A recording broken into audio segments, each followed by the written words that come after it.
Hey, it's Poisson Variance, your mathematical maestro and LaTeX linguist. And happy Friday, everybody. I hope everybody is doing swell today. Sorry about that noise while I fix my microphone. They finally fixed it was only down for like a day, but they fixed the YouTube chat thing. I was hearing about it happening a lot of different places, or like for a lot of, or just like a lot of different streamers were experiencing this of, yeah, YouTube apparently banning the English language. My guess, my guess on it is something to do with an AI implemented system to ban words, and then it just was poorly implemented, as is often the case. It was more about just rolling out, oh, AI, because that's impressive. If I had a theory, that would be it. Wow, yes. But as evidenced by there being a chat, it's back. We can once again witness each other's conversations. In real time. This is a historic moment. It should not be, but it is. It is in fact very historic.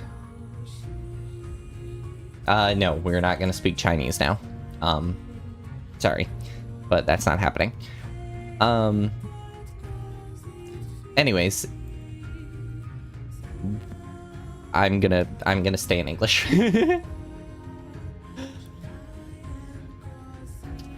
But no, it was funny because remember after my stream wasn't working, so I decided to cancel it. I went into Cleo's stream and then checked, and then a bunch of people were like, YouTube chat's not working, and I started checking around other places and then looked it up, and I was like, oh, yep. And then when I googled it, the first response, I googled it right before stream started to double check everything was up and running again. I assumed it would be within the day or two, but it was like, the bug regarding YouTube's chat is fixed. However, the chat still has many other flaws. And I was like, that may be true, but that's not what we're focusing on right now. I just want to know if the bug is fixed. It says bug, but I'm feeling confident it is a poor implementation. Based off nothing alone than vibes. Based off nothing besides vibes, I'm like, this is a poor implementation situation. As someone who's never worked in the tech industry.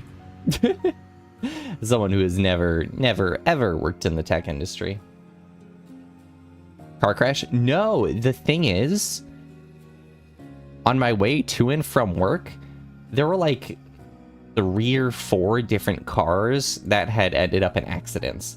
2 had gone into ditches, and then 2 had gone into ditches, and then we saw like a bunch of cars being towed, and it was weird. It was weird. There's just a large number of dangerous Friday driving happening right now that I managed to completely avoid. So, good on me. Yeah, there were actually a number of people who were just being like really obnoxious drivers today. It was weird. Like refusing to let people merge for some reason, which doesn't make any sense to me. The time difference is so negligible. You only end up with it's like speeding. You only end up with a notable difference for driving fast if you're going on like a trip of like 5 or more hours or something. And even then, it's not a huge difference, you know?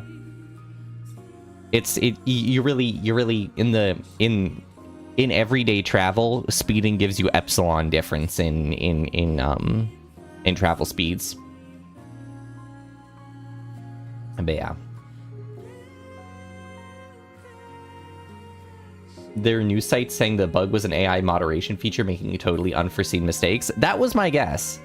Like I just said, that like my assumption is they wanted to roll out an AI thing because AI's hot, and so they rolled out an AI model that completely boinked up how they were trying to moderate, because that's what companies do now, is they immediately roll out an AI model and just and then just completely screwed over everything. It completely screwed over everything. It's just so stupid that like getting stuff out is so much more important to them than actually doing stuff well. Poisson hasn't experienced the joy of going 90 miles per hour on a residential street. Actually, I have experienced that. I was not the driver, but I have experienced that. I was a passenger, and I have in fact experienced that.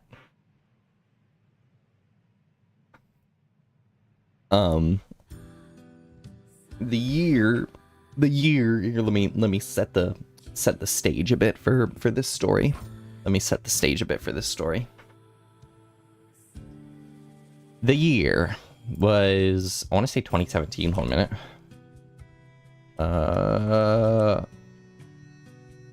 What was the name of Force Awakens? When did that come out? So okay, 2015. The year was 2015. The new Star Wars movie, for the first time since whenever Revenge of the Sith came out, I don't know, was releasing that day. And I don't really have a more dramatic way to frame this. Anyway, so the new Star Wars was coming out, and my brother and I ended up seeing the very first showing in the county.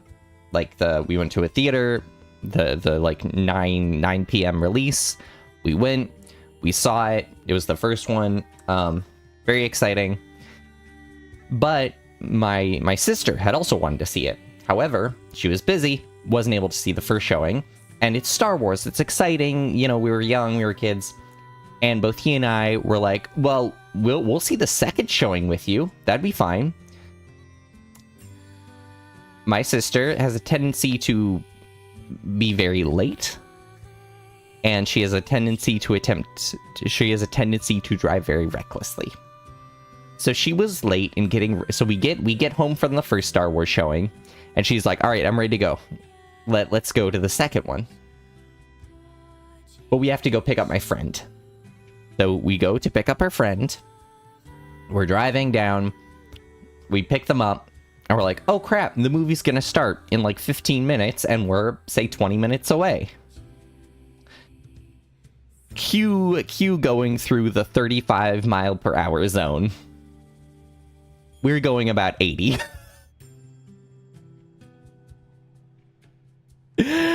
We are going about 80 miles per hour through a 35 mile per hour zone. My sister is blasting music, and my brother and I are sitting in the back seat. And I just slowly turn to look at him, and we make eye contact, and he tells me after the fact, you had a look on your face that simply just said, well, if we die, we die.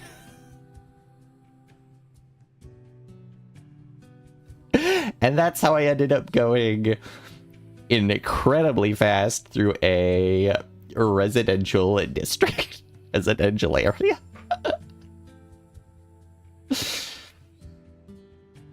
And then I remember we got about 10, 15 minutes, maybe, yeah, like 10, 15 minutes into the second showing of the movie I literally just seen. And I was sitting next to my brother, you know, at the movie theater again. And he saw in my peripheral, or in his peripheral, that I just ended up like going like, ugh, and like closing my eyes and putting my head down on my hand. And it was at that moment I remember realizing, this is a 2-hour movie. Why am I seeing this again? Holy fiddlesticks.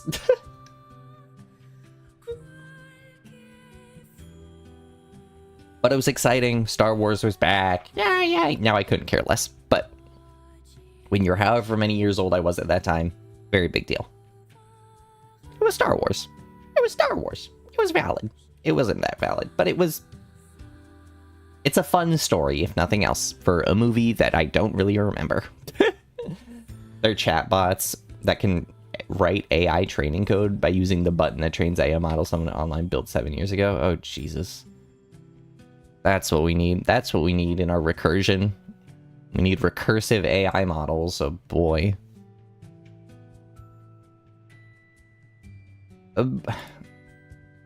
I like...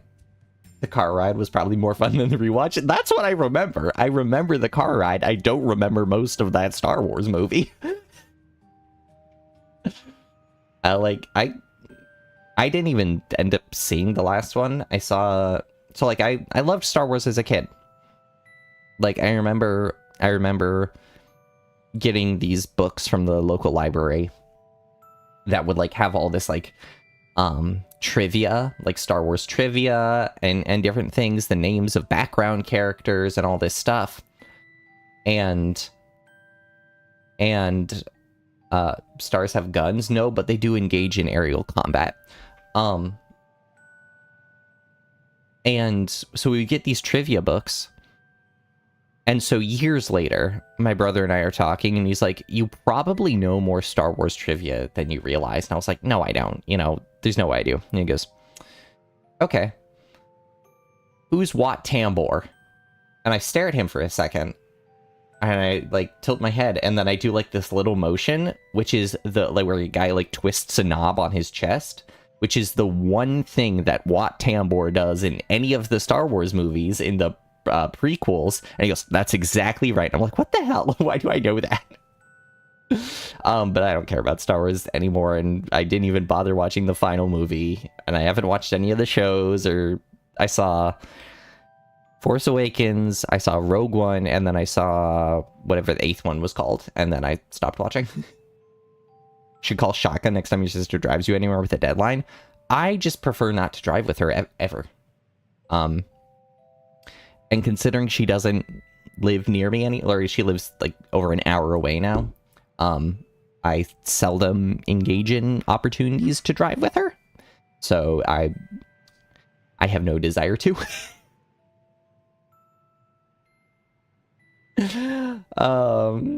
But no,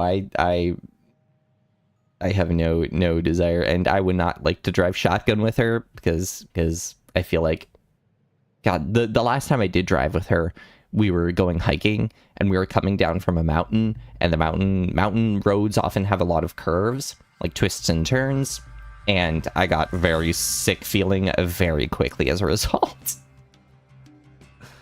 You know, Jedi can be easily defeated by a Glock. Do I have more Star Wars lore to drop on that? What the hell? I'm pretty sure that I someone would have to fact check me on this, but I feel like there's a thing where, like, I want to say, like, the Mandalorians used actual bullets to fight Jedi because the bullets would, like, get turned to liquid, like, get turned to liquid metal or, like, lead by the lightsaber, and so it would, like, blast, it would essentially, like, be, like, explosive lead bullets. I don't know. Instead of lasers. I again, if that's true, the fact that I know that astounds me. Your laptop finished resetting? Alright. Is this a new laptop, or are you still just trying to work out the problems with your old one? Hey bear! One of these days I'm gonna have to get an outfit that's a fish. I'm just gonna have to get a fishbowl that I put on my head. a fishbowl that I put on my head. I just go bloop bloop bloop bloop bloop bloop bloop. Bloop bloop bloop bloop bloop. I gotta play one of those games that's about a fish. And there's like one where you like roll around in like a fishbowl or something, like in Finding Nemo. Hi fish, yeah, you're alive. Yeah, bear, you're alive now, you're able to chat now. How exciting. How exciting.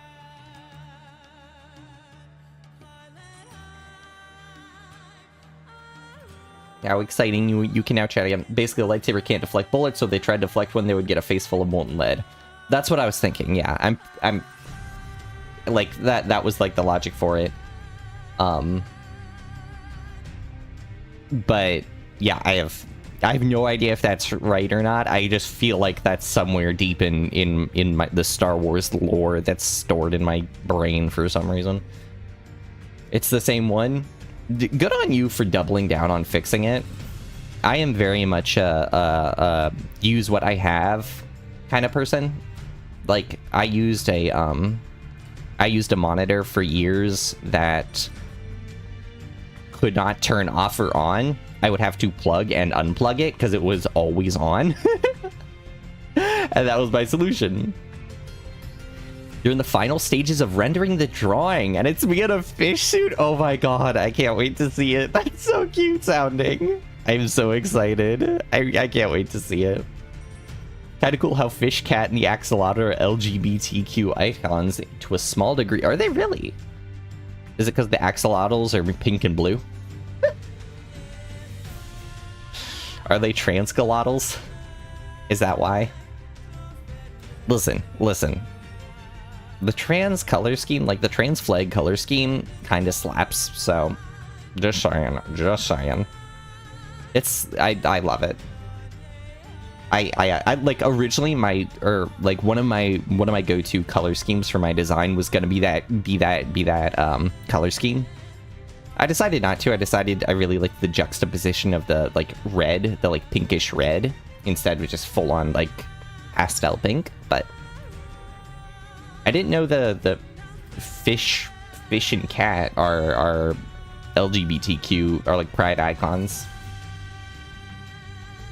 What's the lore behind this? What's the lore behind the pride animals? The pranimals. Danimals. Weren't Danimals... Wait, are Danimals like Go-Gurts?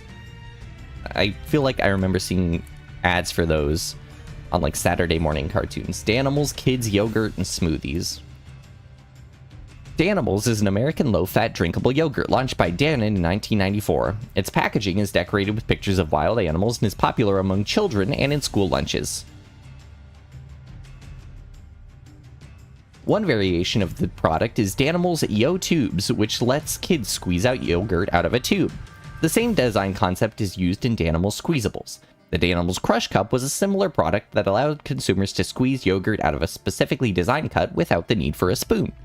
In 2020, Danimals launched Super Danimals, a probiotic version of their product advertised as supporting the immune system. Does Girlfish also have... Oh, IRL. One and the same. No, does IRL Fish also have colored hair? I did when I was in middle school, but no, I don't. I don't right now. I've considered redyeing it, but now... if I hadn't gotten into my master's program, I probably would have redyed it. I might... After I start my master's program... So I've like sown some seeds and whatnot. I might dye it blue, because for a while it was a dark blue and then it went black. It was like trying to go black, but for a while it was dark blue, and then that slowly turned black, and then I haven't redyed it since. But there's part of me that wants to maybe dye it re-dye it blue. That could be fun. That like even like not gonna lie, totally doing this color scheme would be fun with the boat.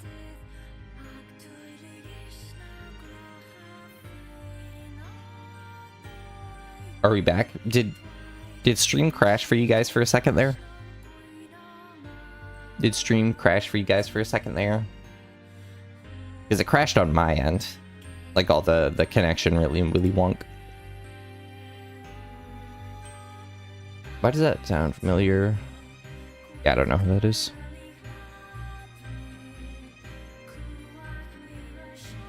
Stream is back. All right, sweet. Here's another fun fact for you. You're gonna get Coca-Cola. I don't really care for I'm not really a huge soda person in general. I do like energy drinks. Well, the sodas I am fine with are Sprite, because it's basically fizzy water, And then like Dr. Pepper, I'm all right on. Doggo freaking loves Dr. Pepper, and I like to a ridiculous extent.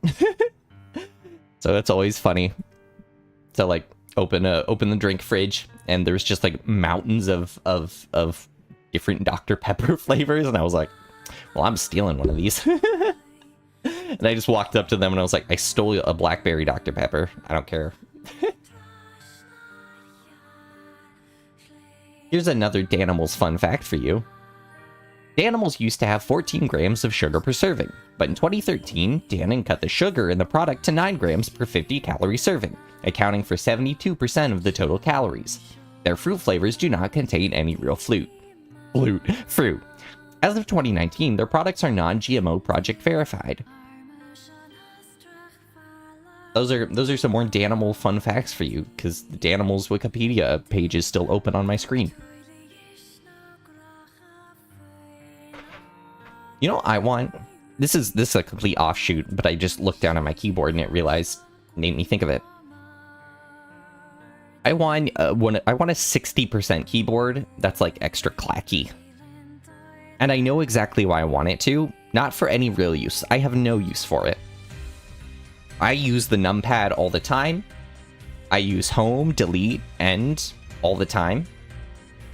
A 60% keyboard would actually hinder my work and hinder my instincts. Like when I'm working on my laptop, it's more difficult for me because I don't have an end key, I don't have a home key, and so I'm like typing code and then I have to like grab my mouse, I have to click the start of the line or click the end of a different line instead of just moving everywhere with my keys.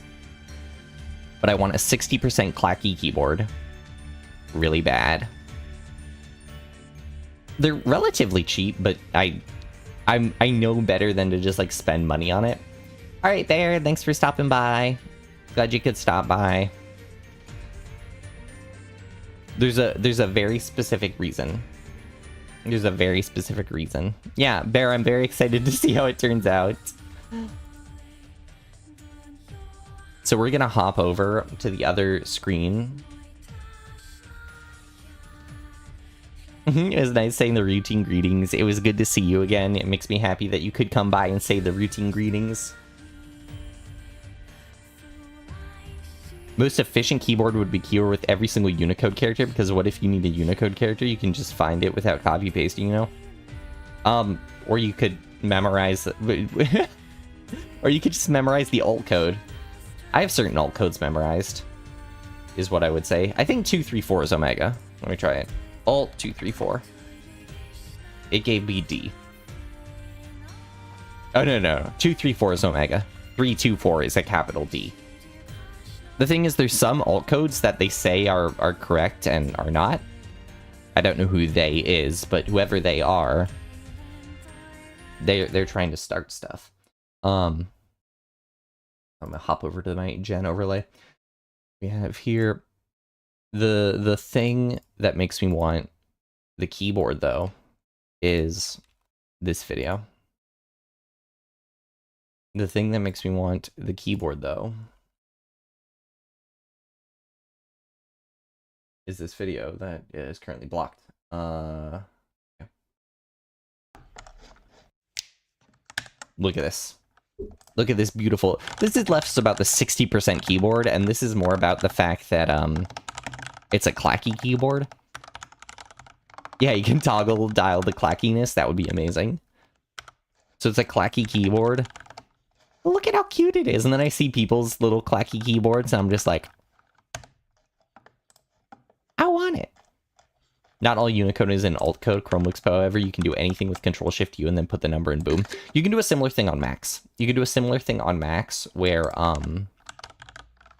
you're able to have multiple alphabets. So I actually have a toggle to switch over to a Greek alphabet, and then I can just use all my stuff. And then you can in many programs,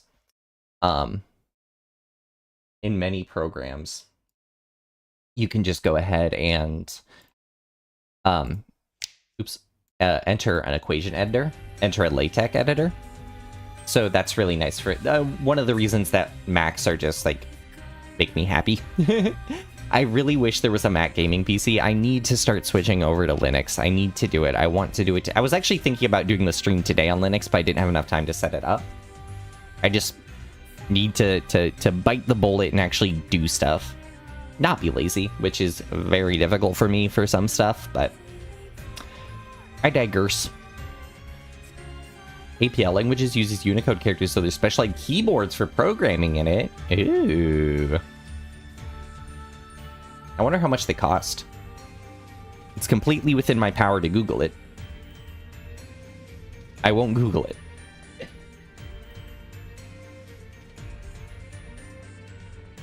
And of course, Jen, you like the fact that they were using that? Alright. So today, look at that. Switching over to the main topic after only half an hour of yapping, I'm finally getting back into my groove. I don't know anything about J. But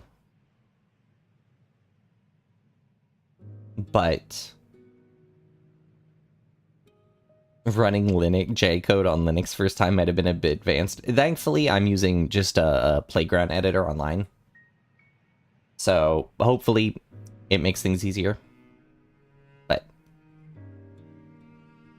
this is too sad. Let's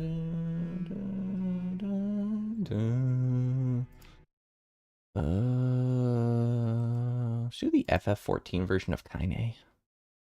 That version goes hard.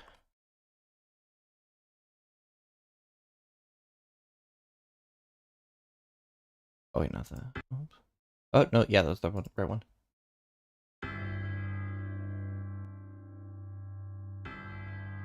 Okay. So I have no idea what I'm doing. I don't know any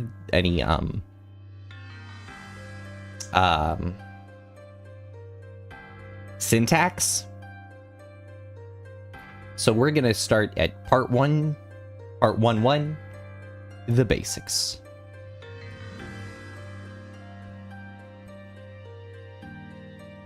.1, where I guess part 1, chapter 1.1, so it's 1.1.1. Okay. The user types a line at the keyboard. This input line may be an expression, such as 2 + 2. When the line is entered, by pressing enter or carriage return key, the value of the expression is computed and displayed on the next line. Let's verify this for ourselves. Revolutionary. Let's zoom in a bit. There we go.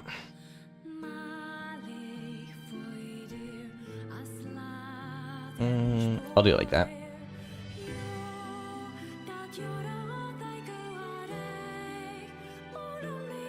And that looks a bit better.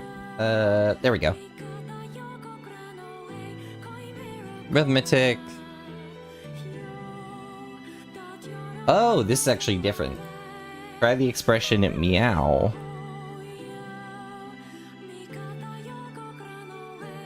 It didn't like it. It's a different paradigm from C entirely, so it might feel a bit when learning it for the first time. That's the goal. The whole reason we're looking at it is because it was showing up on Project Euler in places, and so it looked exciting and cool and different. We're like, how the hell does somebody work in this? And so we're gonna try to work in it. Oh, I need quotes. Okay. Ahem. Meow. This is meow. Meow. Oh. And J sounds funny. Exactly. That kind of J sounds funny. J is... Oh, wait, I can... Wait, what? I didn't expect to be able to do that. That's different. Alright. Symbol for division isn't, in fact, that. Domain error expansion. So I'm curious what that actually does, what the slash does. Because this time, division is mod. Or is percentage. I see percentage and think mod. That's the way things. I've been mod coded. Jay, you're fantasizing about your boyfriend in my stream chat. In my stream chat. For subtraction, we have. Hold on a minute. I'm taking off my socks. I'm hot. That's actually pretty rare for me. Normally, I wear socks no matter what. The only time I don't wear socks is when I'm sleeping, and I guess showering or in a pool. Besides that, socks.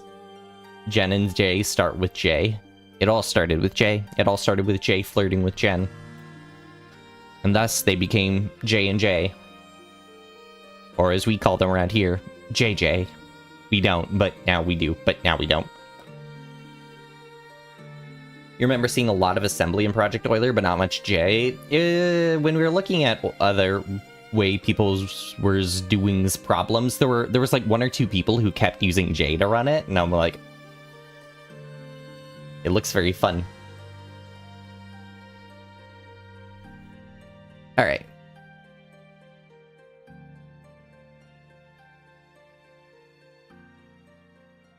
Spaces are optional.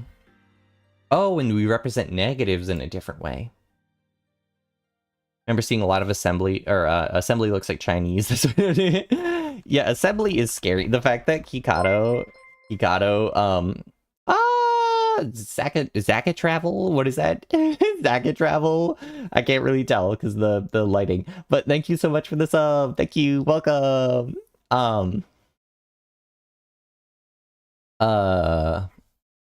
Hikato in the polling for what language we should do even suggested assembly.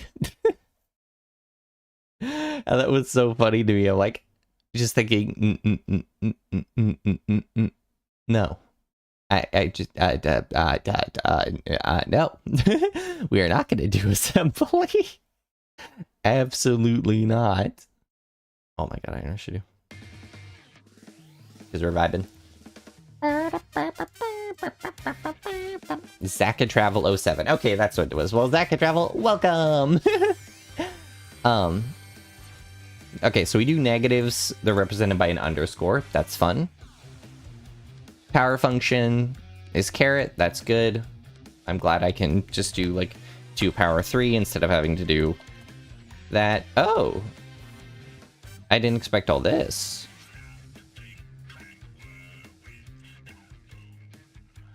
Is that right?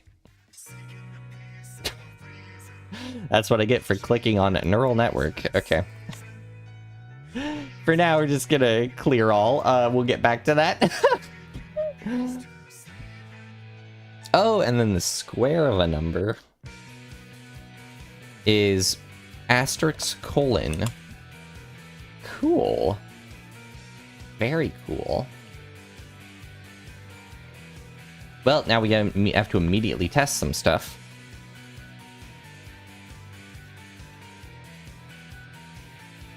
Immediately test some stuff. Or, whoops, I did that wrong. That's why. Did that backwards. I meant... do this. It's weird to think do the square of a number instead of taking a number squared for me. But... okay, cool, okay. So it does work that well with the expressions and whatnot. Terminology, an expression 2 times 3. We say that multiplication function is applied to its arguments. The left argument is 2 and the right argument is 3. Ooh, we're getting some abstract algebra concepts. Left and right multiplication. Not exactly, but pretend. Lists. Ooh, sometimes we miss to repeat the same computation several times. For example, written space between number and the next. Find the square of each number. Okay, so lists. Lists work with just spaces? That's cool. 5, 6, 7, 8, meow.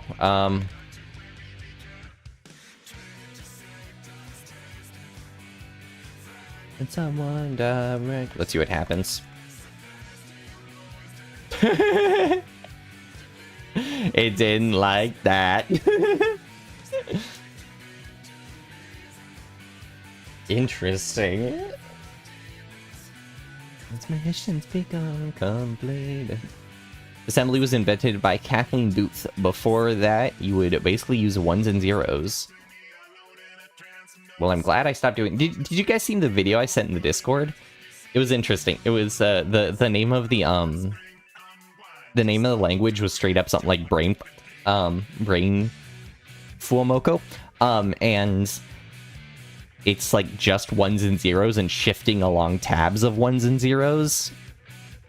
The idea was very, very cool. I thought was a very fun idea, and was, I think, a good representation of just how far we've come.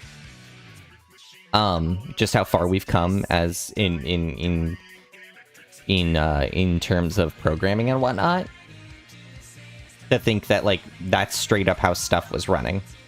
Stuff was running in that concept of, well, ones and zeros plus minus ones and zeros, and you shift over to different ones and zeros. Make it work. The indomitable human spirit, the indomitable human ingenuity. We can make spaceships land with brain fire truck programming. Alright. You will see that the square function applies separately to each item in list. If a function is given two list arguments, the function applies separately to the corresponding lists. If one argument's a list and the other is a single item, the single item is replicated as needed. Which now begs the question, if I have 1 and 3, plus 4, 5, and 6, and then it just throws a length error. Okay. Brain fire truck programming language is so big. All of the functions are just called wee-woos. If one argument's a list and the other... Okay. Sometimes it's helpful when you're looking at the new function to see our pattern list of arguments. 7 is divided by 2. We can see that the quotient is 3 and the remainder is 1. A built-in J function to compute remainders. Oh, so that's their mod. Their mod is this. So it's like 11 mod 3 is going to be 3. Okay. Called the residue function.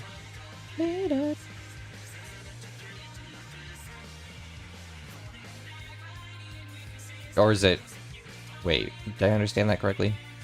Oh, whoops, sorry. It's 3. Oh, it's written the way a divisor is. Because when you say A divides B, when we say this, we're saying that B, our larger number, can be divided evenly by A. So, that's fun. We can do that with lists, parentheses, normal.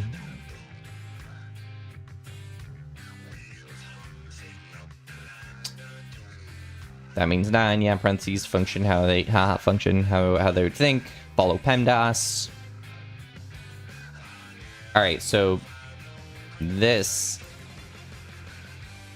is gonna be... Alright.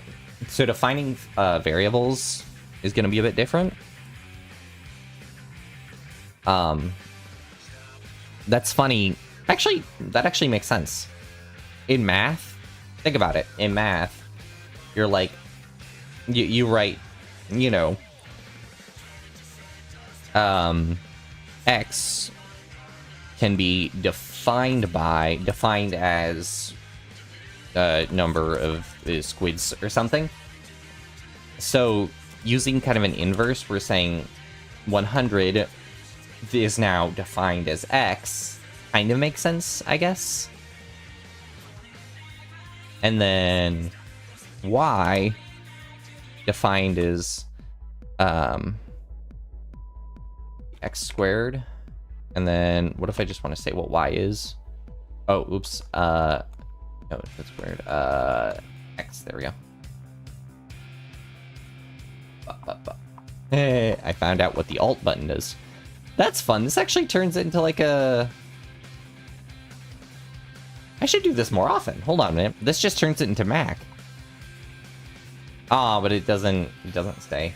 See, what I really like about the Macs is having that taskbar on the top. Like this is so nice to me. This is so nice to me. Anyways, then why? Cool. Okay. Like, bow, bow, bow, with the business. Bow, bow, bow. Yeah, the window is Jago physics. 1 plus u. Oh, okay, so we can actually oh! Now this is cool. This is cool. We can define, functions in, or, variables inside of the stuff. Inside of equations. And, that. Test out the integer limit. Okay. Oops. Thunder, A to the O to the extender.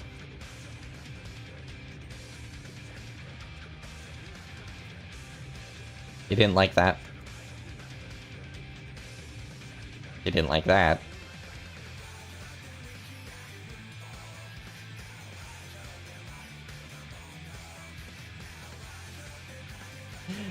Cool. I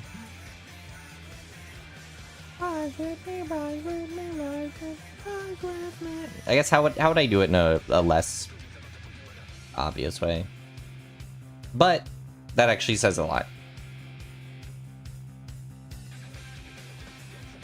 I'm gonna guess maybe this? Nope. So what's I wonder what's I'm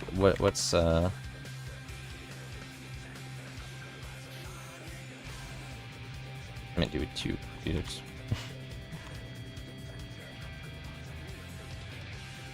So that's too far. 899? Too far. 800? Too far. 600? Too far. 400? Too far. 300? 301. 399. 350.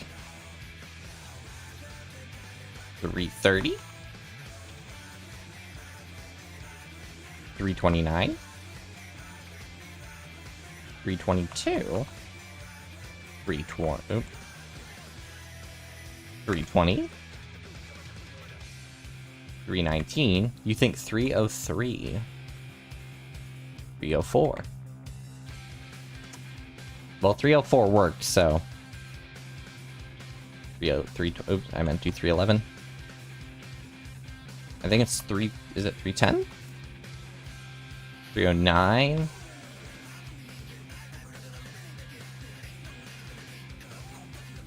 Or 8.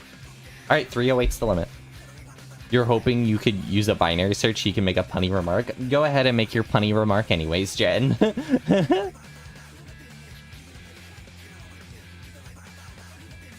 Go ahead and make your little punny remark.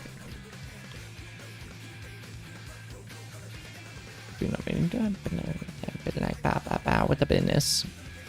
Okay. Terminology, monads and dyads. A to the L to the extender. A function taking a single argument on the right is called a monadic function. Taking 2 arguments, one on the left, is dyadic. Subtraction, negation provide an example of the same symbol denoting 2 different functions. In other words, we can say that minus has a monadic case, negation, and the dyadic case, subtraction. Nearly all the built-in functions of J have both a monadic and dyadic case. For example, record that the division function is mod, or percentage, or so we can say the dyadic case of percentage. The monadic case is the reciprocal function. Oh, that's really cool. I like that. I really like that. Which means... I'm actually curious about notation on something. What was it? 308 was the limit? 10 to the 308. That's a 6.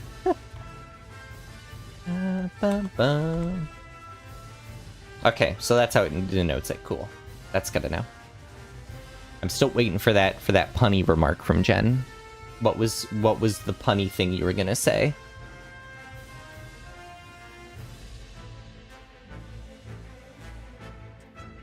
Consider the English language expression. Add together the numbers 2, 3, and 4, or more briefly, add together 2, 3, 4. We expect a result of 9, and the result is rendered. Oh, that's weird. That's cool.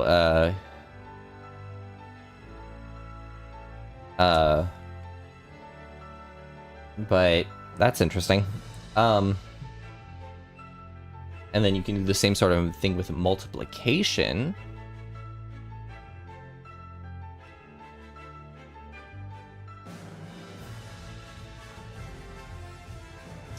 Oh. The interesting notation. Thought monads were a Haskell thing? I would have no idea. I still have not messed with Haskell a ton. Like here it is, the Haskell playground.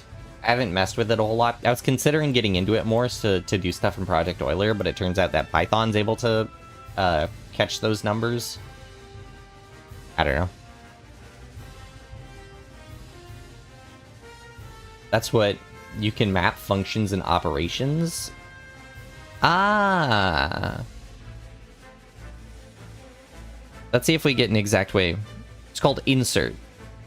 Because in effect, it inserts whatever function is on the left between each item of the list on its right.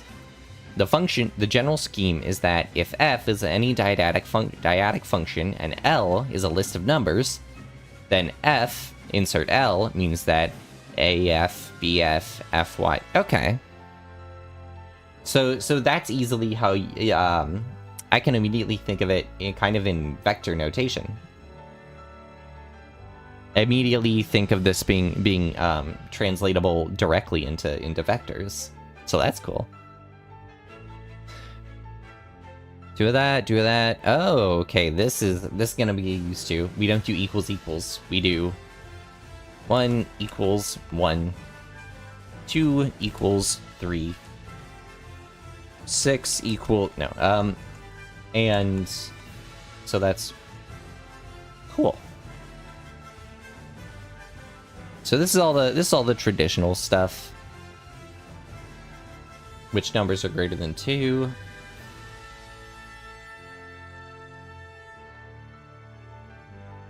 Make a statement that checks if a list is sorted or not. Oh yeah, how would we do that? Oh, yeah, we would do so I'm gonna have just my list L is gonna be 2, 7, 8, 9. 43, 1. Okay. And then we would just do boom, boom, L. Right? Or, sorry, whoops, I did that in reverse. There we go. So it is not true, because it is not sorted. That's fun. This is gonna get fun real quick. This is gonna get fun real quick.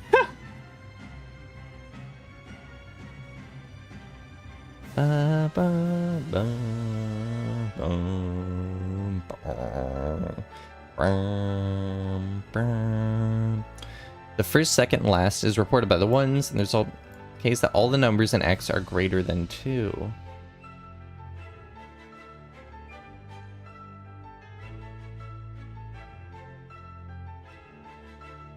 Oh, and then...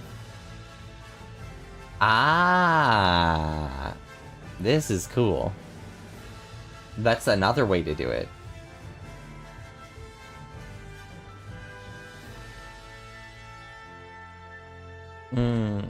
Or whoops. Let's clear this. Is there a hotkey for that? Doesn't look like it.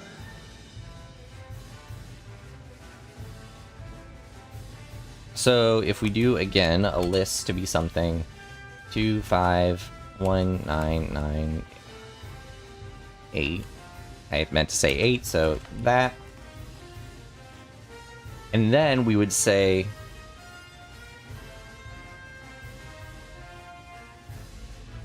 So we would multiply together our answers to say, are we greater than 17?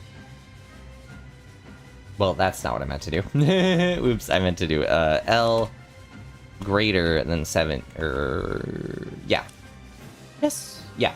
L greater than 17. Now, how many of our list are greater than 17 would be less than none. That checks out. So let's instead do 6. 4. Cool. God, the fact that the if statements are done just with symbols, this is gonna get really stupid really fast.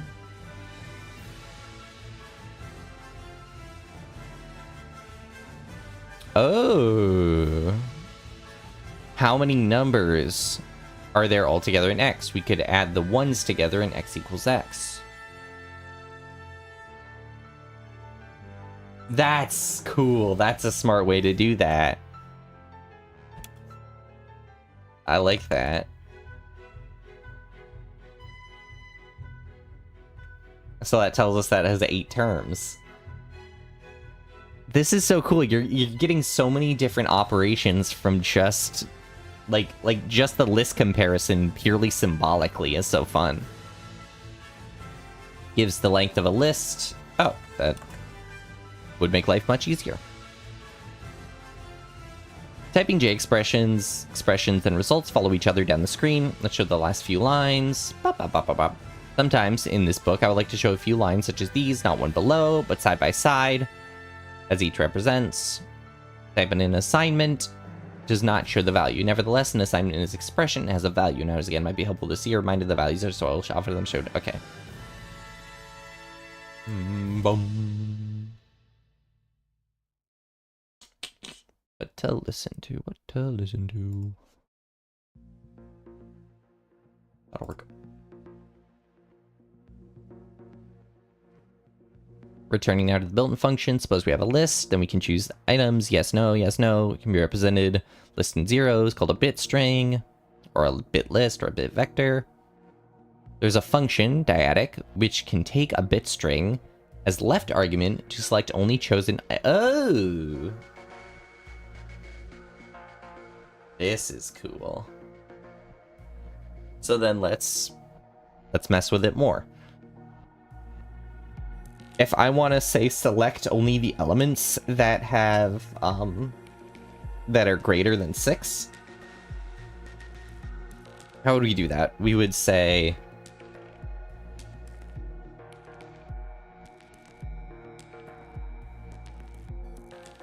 like this. We would do plus L greater than 6. That's for L. I think I did that wrong. I did that wrong. Oops. So it would just be that. There we go. That would be if I wanted to... What did I do there, actually? I'm curious. We ended up summing the terms that were greater than 6. And then took 4. That's so weird. That's so weird. Select from... Oh yeah, they straight up go over in the next line. I wasn't even paying attention to it.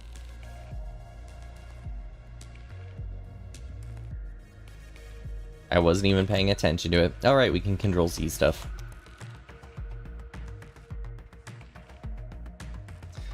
Select Y from those items. That's what we did. Comments. In a line of J, the symbol NB introduces a comment. Anything following NB at the line is not evaluated.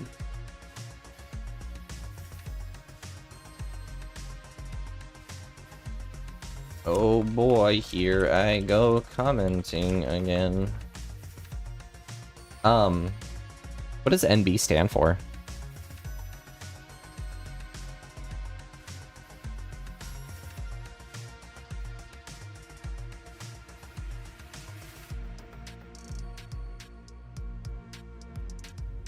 J is NB.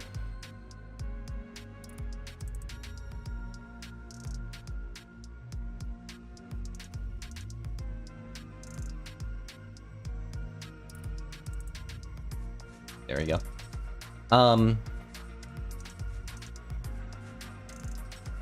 Each built-in function of J has an informal and formal name. For example, the function with the formal name plus has the informal name of plus. We have seen that there may be monadic and dyadic cases. Formal name minus corresponds to the informal names of negate and minus. The informal names are in fact short descriptions, usually one word. They are not recognized by the J software, that is, expressions in J always use the formal names. In this book, the informal names will be quoted, thus minus.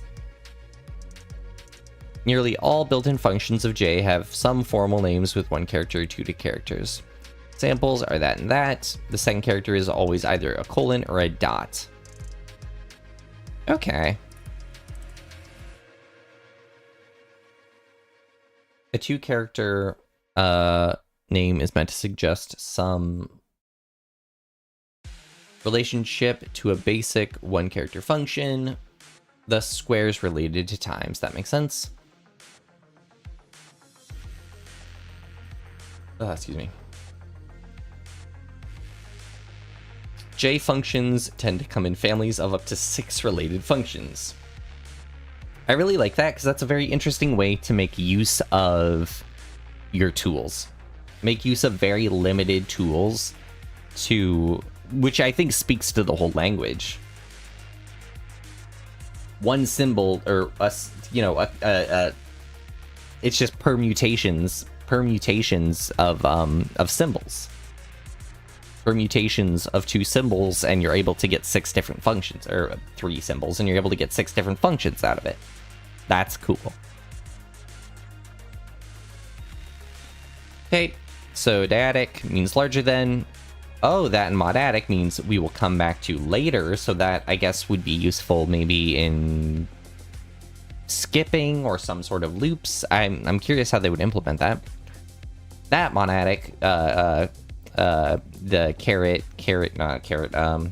alligator alligator period rounds its argument up to an integer.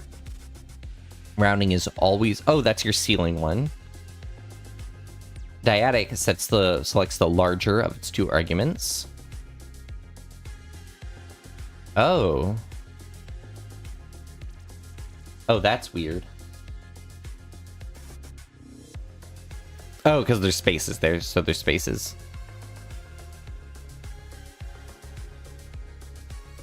Wait, how exactly is that working? How exactly is that working? I'm curious.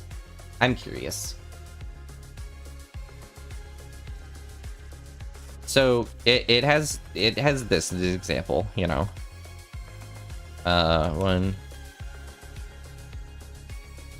You know, it replaces the 1. What about? What? Oops. What the fluff?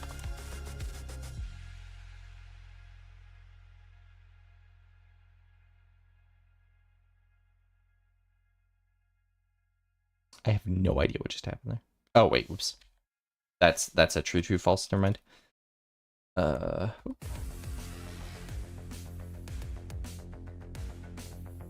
So all the ones that are less than get replaced by it. Okay. I think this is called orthogonality in language design, where you have some basic operations, you can combine them to make specifics, make specific expressions. Okay. I like that. It's funny that's called orthogonality. I guess, you know what, that would actually make sense if I'm thinking about it in terms of when you have orthogonal vectors, it means that together they can, like, say you have, yeah, if you have orthogonal vectors, then together they can span a space. I can move one side to side, or I can move one up and down, assuming I'm in 2D, you know. Then two orthogonal vectors can span everything. So with that in mind, orthogonal design would make sense in the sense that you can use these combinations to span a whole different set of, a whole range of operation outcomes, outputs. Very cool. We can find the largest number in a list by inserting larger of between the items using that. For example, the largest number in 165 is found by evaluating that. The next few lines are meant to convince you that this should give you 6. Alright.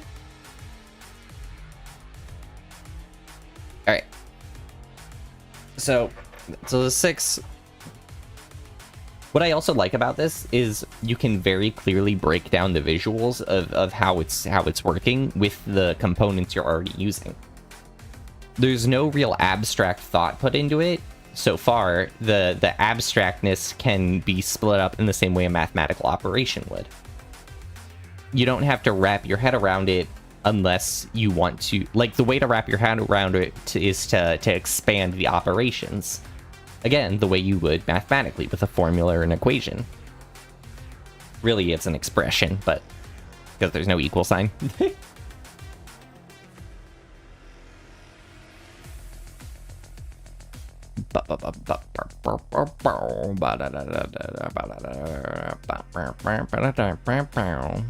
Modic is informally called increment. It adds 1 to its argument. Modic colon or bracket caret colon. No, it's not caret. What is that called? What is that type of bracket called? Let's Google this. What is called?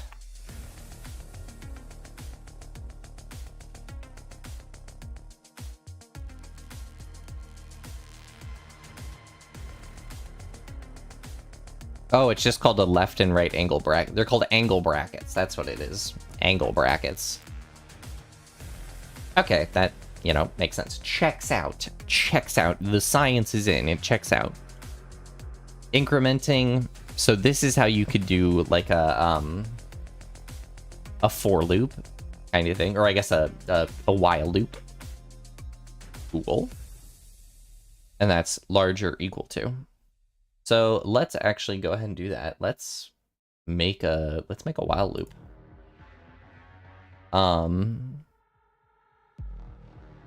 Ooh, how would we do that? Let's try it using the tools we have. Do we have enough to do that?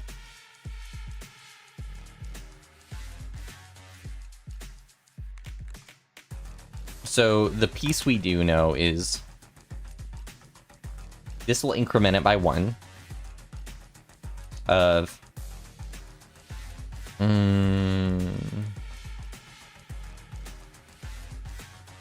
we'll just start that at 0.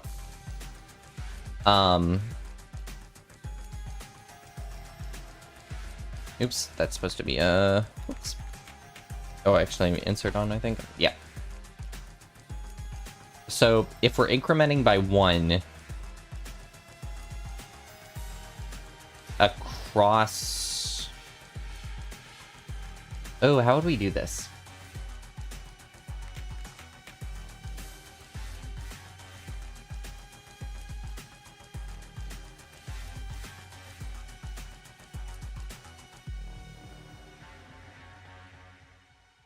Oh, wait, we had a...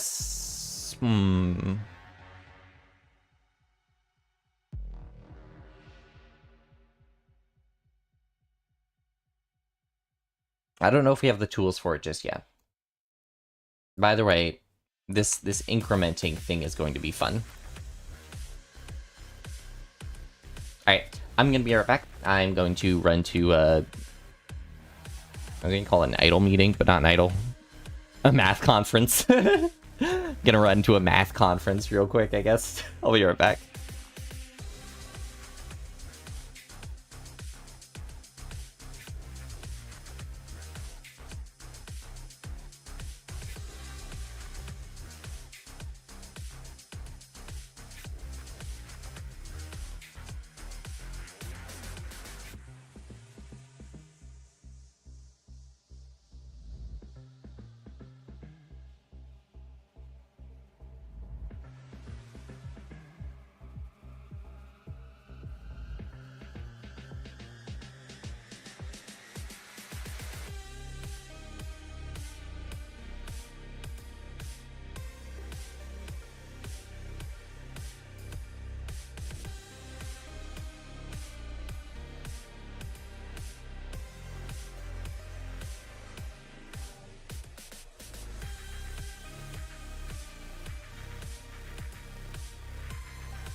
I missed the start of my favorite song in this playlist. 1 minute. I hydrate a lot. Sorry about that. While loops are a paradigm special thing, languages like Haskell and Lisp don't have one at all. It's still so funny to me that the word Lisp is designed so that people with Lisp can't say it. Alright, computation needs data. So far, we have seen data only as a single number or list of numbers. We can have other things by the way of data, such as tables, such as tables. God, how the hell do people with Lisp stop? Sorry, heck. Thank you. Yes, I am returned. How the hell do people with Lisp talk? This is tough. Instead of while loops, we usually have mapping to each element, filtering elements based on conditions, folding elements into aggregate values, and recursion, who is also here for some reason. Recursion is like the what are the names of the Pac-Man ghosts? When it's like Inky, Binky, something, and the last one's like Clyde. Is that right?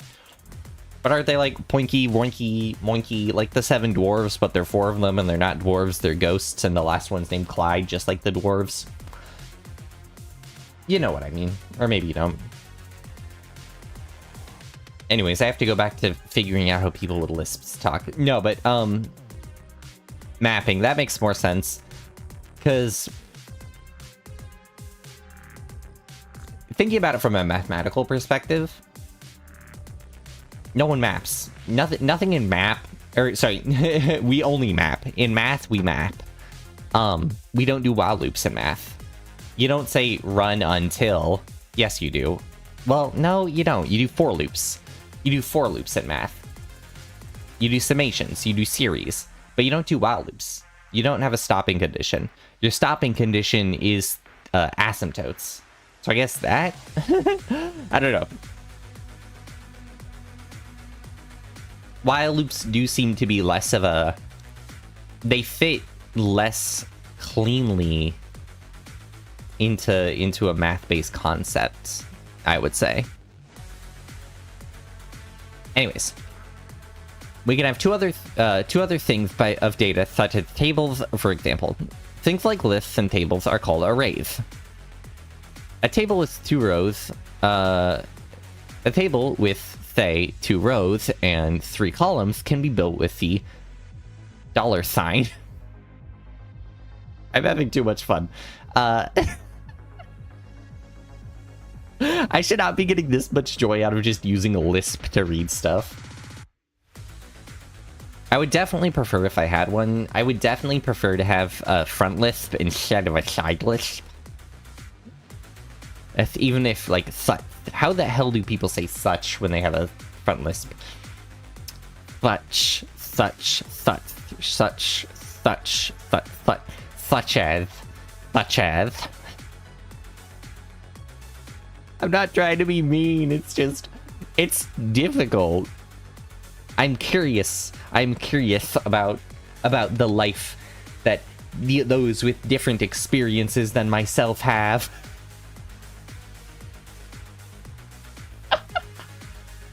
And I might be laughing at it just a little bit. Anyways, on to tables. So tables, things like lists and tables are called arrays. We define a table by defining the dimensions, and then we say table. So, like, let's see.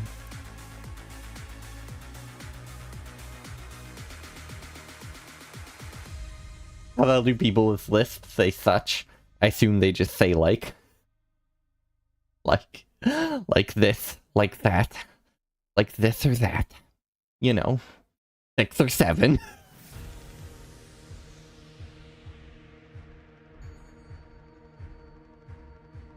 It gets written by 6.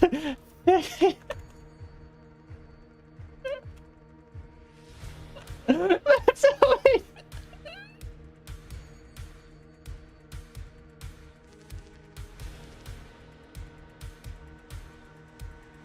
6, 7, 6, 7.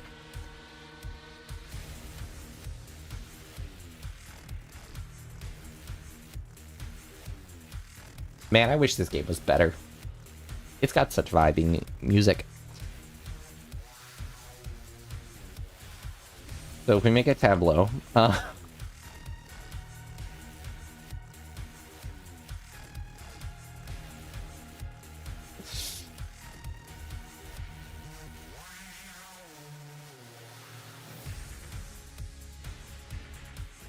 I should feel bad. It's Friday, so I feel less bad, but I do feel a bit bad.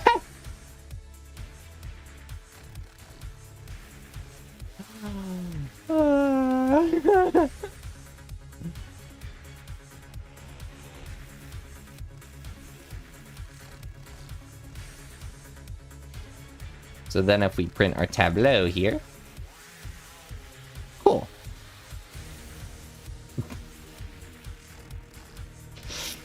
Six, 7. Anyways.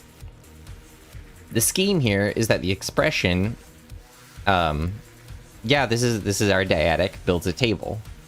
So what does, oh.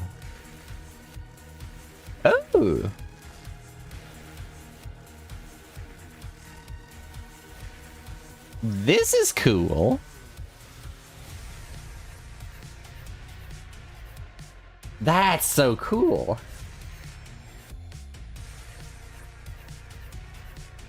You fill the table with you kind of like cycle through these numbers trying to fill the table as much as possible. So that's how you could do an identity. So you could totally make an identity matrix by just doing like a 3x3. Oh, how would you do this? So if you do, okay, it might be a bit trickier than I. Oh, well, how would you do this? It would have to be offset by 1, so it would work by 9. So what would you do with 4s? Like that? Cool! That's cool! That's fun! You can make an identity matrix, yeah, because in the same way, what I was just saying is, what I was saying is since 9s do the thing where it counts over but makes it 1 less, you essentially do the same thing. You have a dimension of 3, so you count over by 1, go to 4, so it causes you to skip forward. So instead of 9s, it's really 11s. 9s is a subtracting version. The equivalent to 9s in this case would be 2s. Because we're working in... it's mod. We're working in mod. There you go. Mod 3. So 4 causes you to skip over to the first line. 1 hour with JAPL was enough to make YouTubers now saying 6, 7 in a lisping voice and laughing to themselves. I know, it didn't take long for me to break. I know the identity matrix, defining the identity matrix by using mod and is I that just came to, maybe there's a built-in way to do it, or maybe a library you can install, but natively, just like that's the first thing I thought of, but I'm sure there's probably more. Offers one way to build tables, but in chapter 5 there's many more. Table, 10 times table, table plus table, 0, 1 times 0, 1 times table. Oh, so we can do matrix multiplication. That's cool. We can do matrix multiplication with it.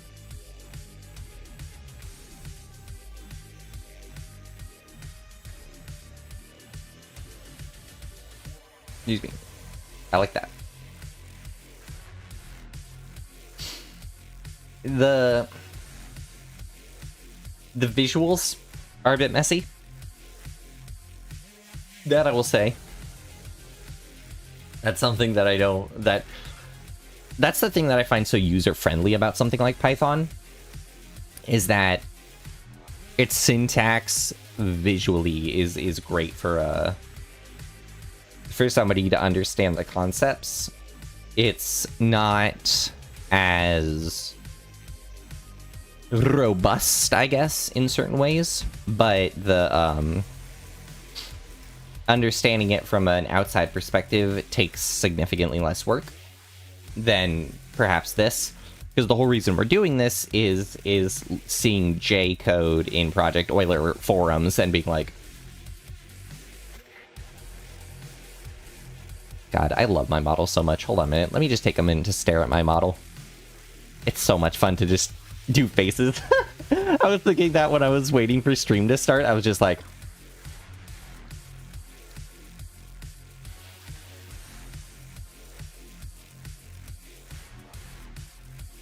I should make a Let's Play series just so that I can stare at my model while I do stuff.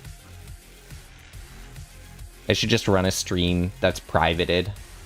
I don't even need to stream. I should just open VTube Studio and stare at my own model. And it's not like I've done that before in the past or anything.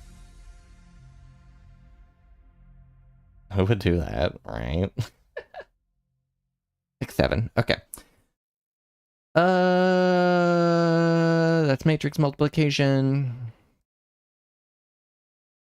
Arrays. Oh. Oh. That's interesting. Oops. Doing a 3-dimensional array. So it fills it 1 dimension at a time. Or not exactly. It fills up the first 2 dimensions and then hops to the next dimensions. Cool. Well, that means I have to do one thing. 2, 3, 4, 2. 1, 5. Fun! 4-dimensional matrix. 4-dimensional matrix done in a fun way. Oh, the music stopped. Somehow I don't really register when that happens. I should get better at listening to changes in audio in the world. I open my YouTube and the first video on my homepage is just called Learning Assembly because I hate myself. Okay.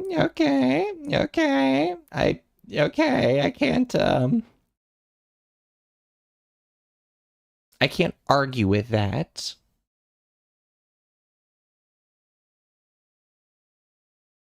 Music.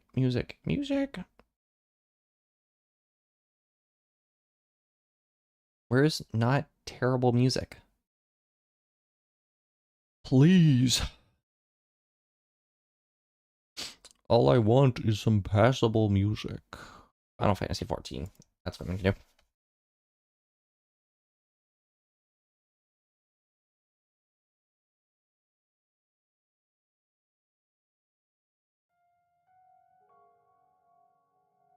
Good enough.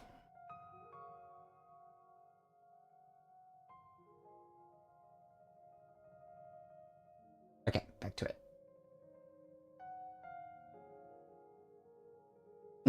Learning assembly, and then it was invented by a woman in STEM in the 1920s. I didn't know that. That's cool. Oh, that makes so much sense, actually.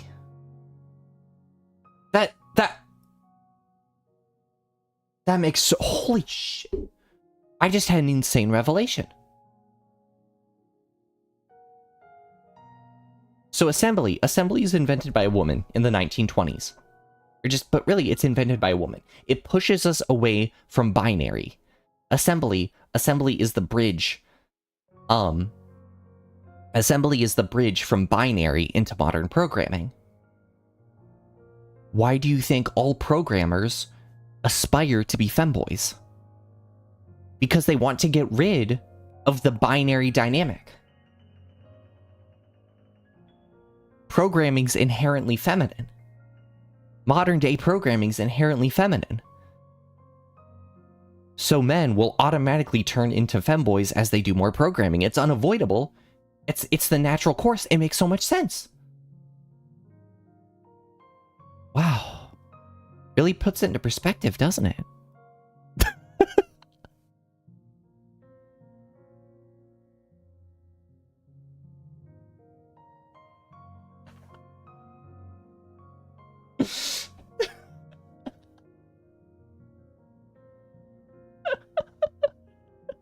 So stupid. 1.15 hours with Jay, and I think you have ascended. Exactly. I can see in all 5 dimensions now. I can see in all 5 dimensions now. It makes so much sense. Oh my god. It doesn't help that both C and Rust get converted to assembly before. And see, it makes so much sense. Inherently, it's inherently feminine. Programming is inherently feminine because of that. It all checks out. It all checks out. 3-dimensional in the last example said we have 2 planes, 2 rows, 3 columns, and the 2 planes are displayed one below the other. Recall that a monadic function gives the length of a list. The monadic function this gives the list of dimensions of its argument. So what was this called? It didn't give it a name. But let's do myself some more lines, because that's a simple way to do that. Oh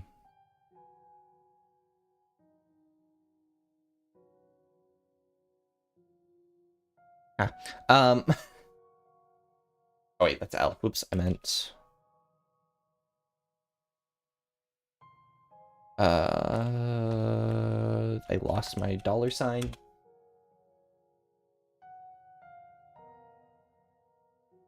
Okay, cool. Hence of X is an array. Yields the length of the list of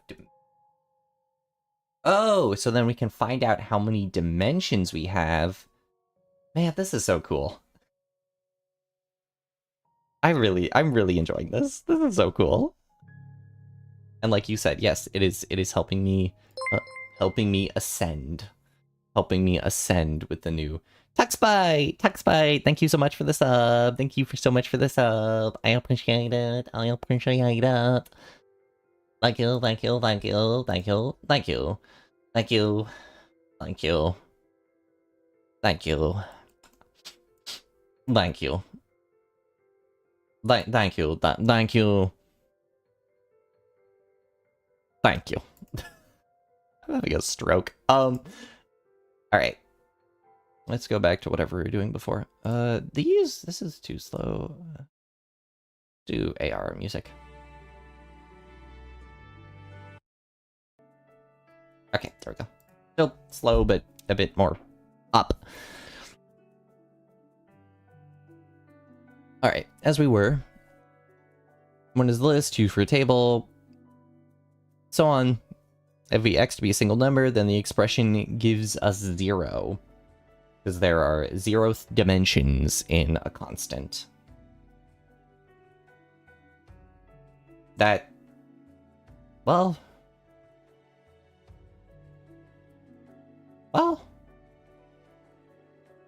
I don't know.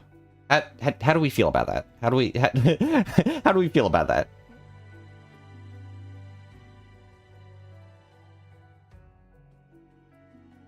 I don't know how I feel about that. I'm thinking graphically. A constant...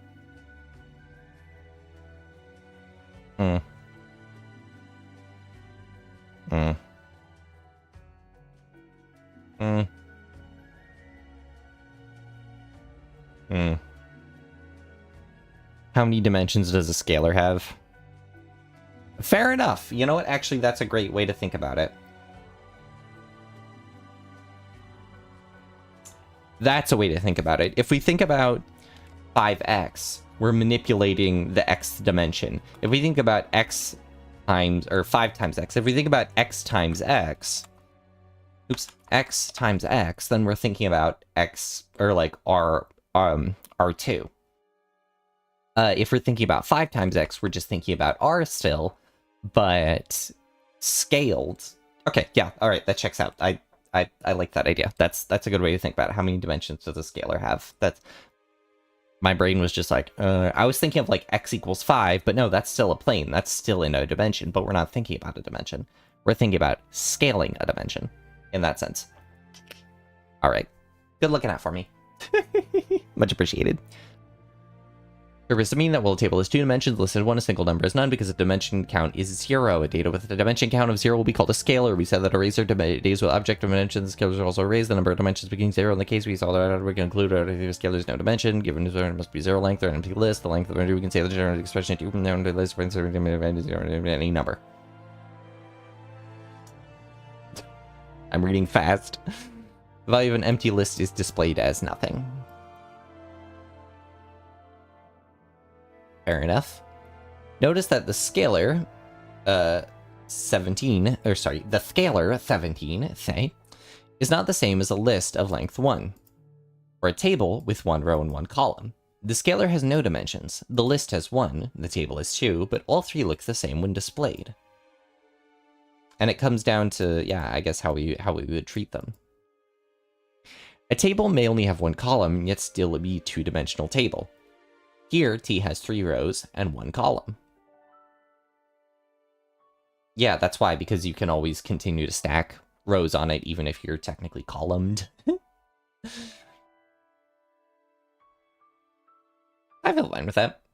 Rank and shape, here we go. It's funny that it's called rank. I like that they kept that from linear algebra. That makes me happy. Doubling down on the mathematicalness. So I don't actually know, was J made specifically to be mathy, or is it just happen to be mathy? Does it just like function function mathematically, and then it is subsequently used in a mathematical sense? I don't even know what it's mostly used. I do not even know what one would use it for in a general sense. I have no idea. The only place I've seen it, I only knew it existed because Project Euler, and that's math related. But it could be anything.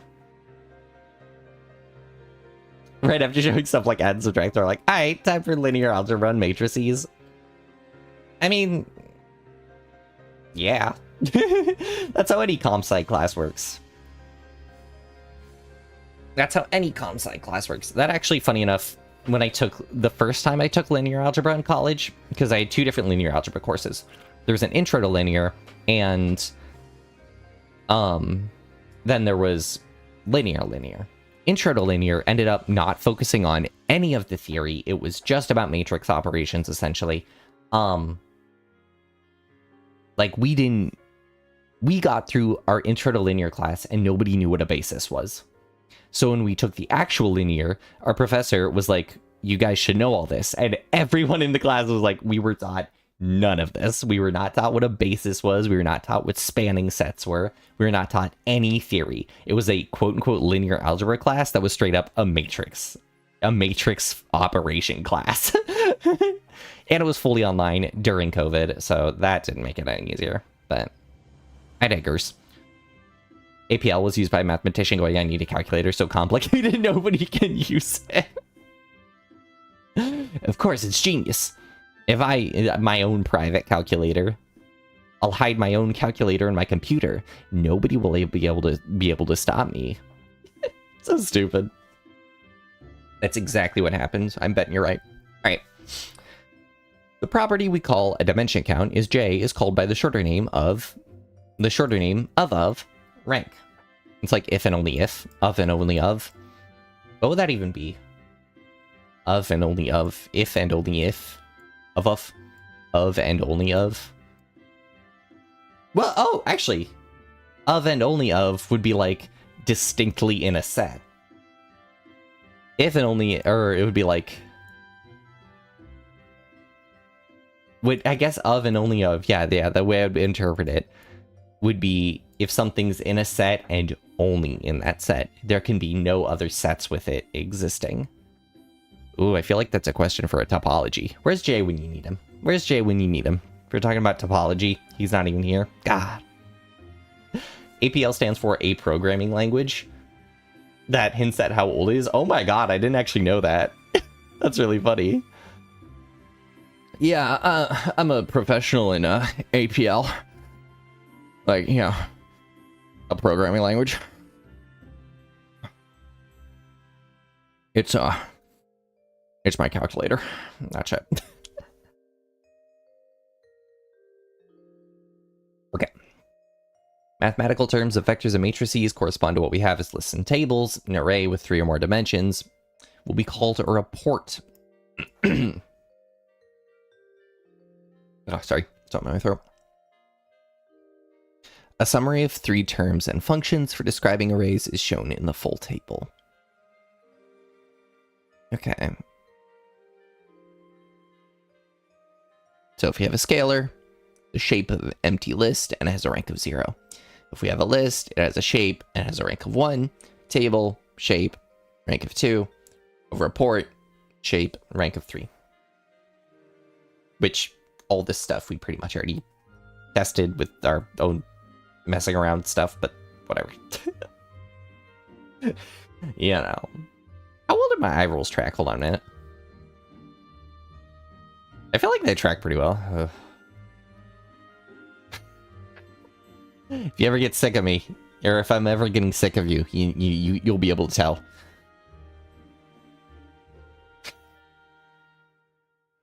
God, I love it.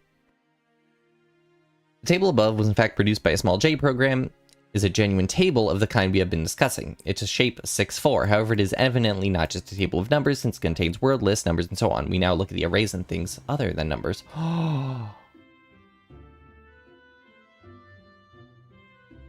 Do we make it? Do we make this? I feel like this wouldn't be so bad to make, as long as things line up on their own.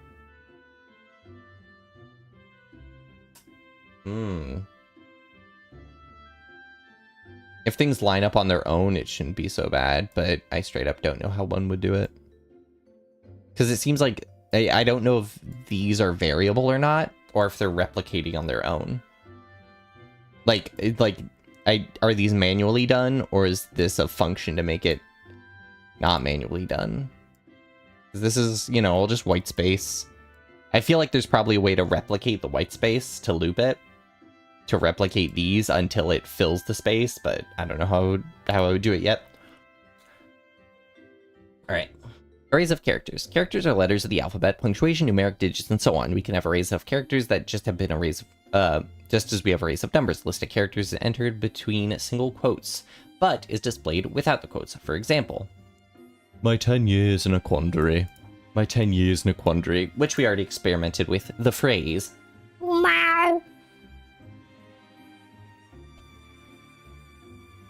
Water break.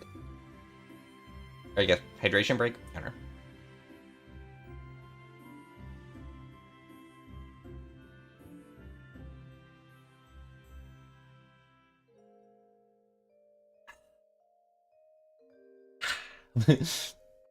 Idea of computer spreadsheets were inspired by APL? Oh. That would make sense. Because spreadsheets are just schmancy arrays. Spreadsheets are just fancy schmancy arrays. List of character is called a character string or just string.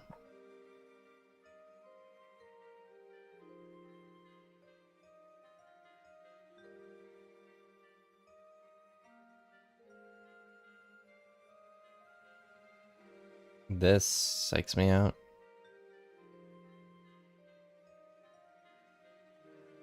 Huh. A single quote in a string is entered as 2 successive quotes. Oh, I didn't even read that. I was just looking at this and I didn't even read this literal sentence that says it right before it. An empty or 0-length string is entered as 2 successive single quotes and displays as nothing.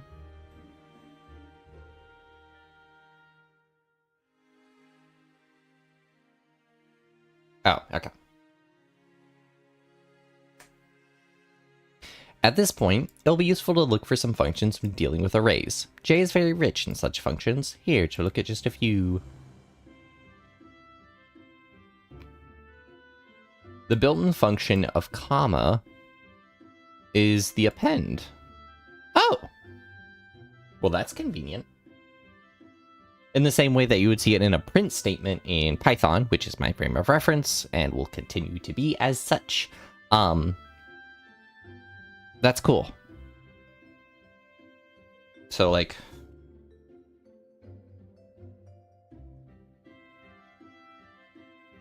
squid ification, squidification.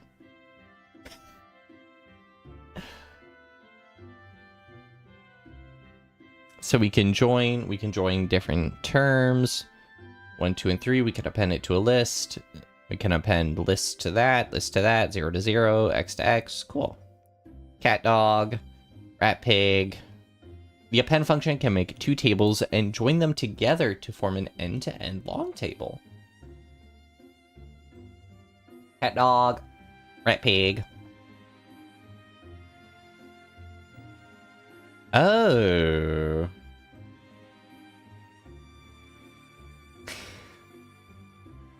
Why was that the first word that popped into your head?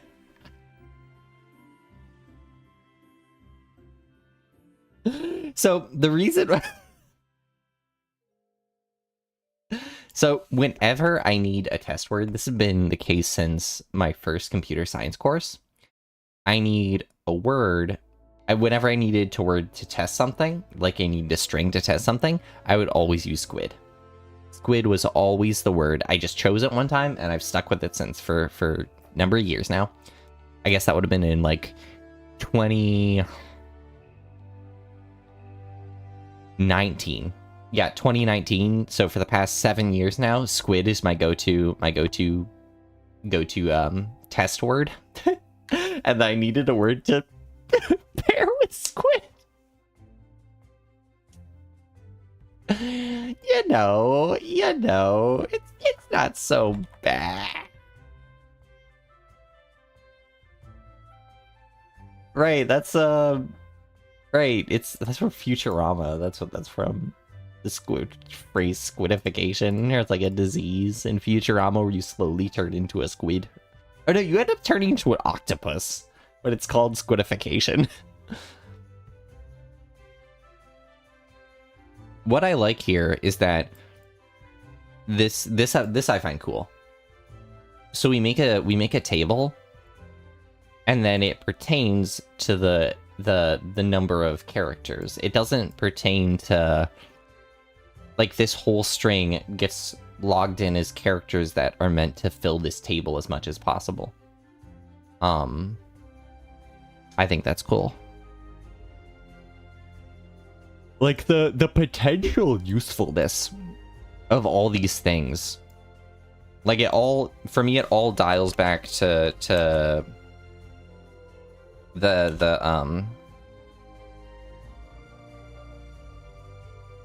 our identity matrix here. What didn't I like about that? Rank error? 3x3. That worked previously. Was that not supposed to be a... Oh, oops. That's why. Whoopsie. There we go. That whole identity matrix thing, I feel like this has so much potential. This kind of stuff has so much cool potential. I don't know where or how I'd implement it, but it's just like that feeling, you know, that like vibe of like the way stuff fills and the way stuff could potentially cycle could be done in a real quick way. Yeah, you caught my incorrect defined. The mathematical defined versus the J defined. Items. Items of a list are individual numbers. Built-in function, tally, which gives the length of a list. Dimensions of a list. Length of a dimension, or like the length of each dimension, the dimensions. T1. Hashtag T1 is the first item of that list, a scalar with no dimensions regarded as a single item. Append. So now we would say is the list considering I followed by the items XY. For example, the usually so item are called a verb. All right, the like different actions, the different functions I are called verbs. That's so weird. But it makes sense. It makes sense. They're actions. Now we can say in general that our verb here inserts plus between items of an array. In the example of the items are the rows. Oh. Oh, that's cool.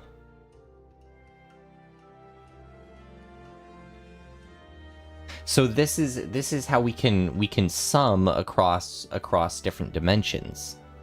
I like that. So that's potentially then you could use that to make a dot product.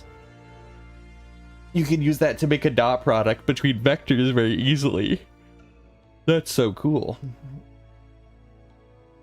I'm curious actually. The speed of this. Wow, excuse me.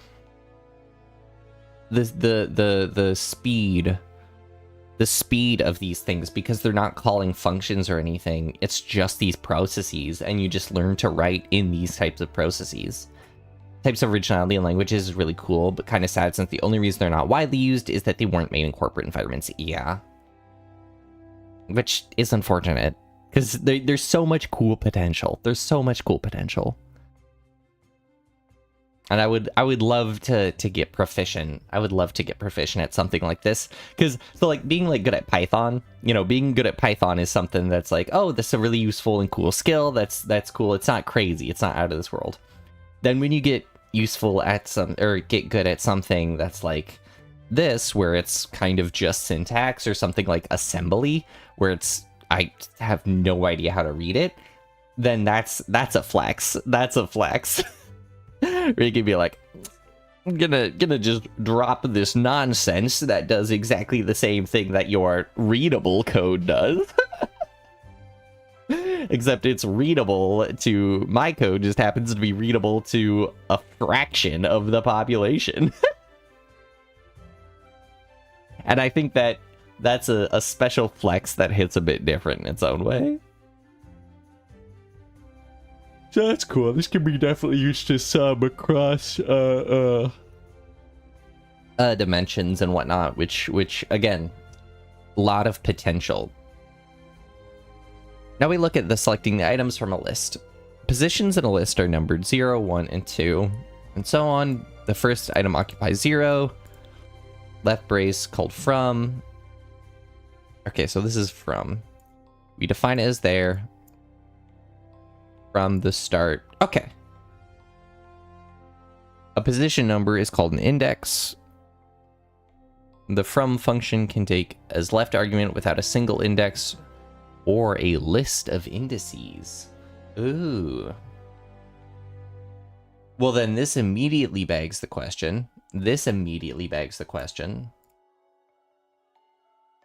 If my list, we're going to say, is just 1, 2, 3, 4, 5 for a bit of clarity, I guess. I did it again. Where I can do 0, 1,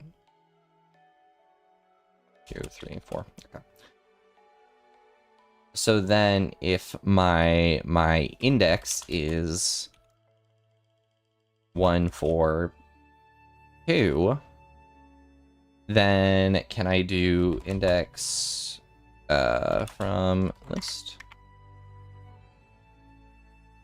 I don't know.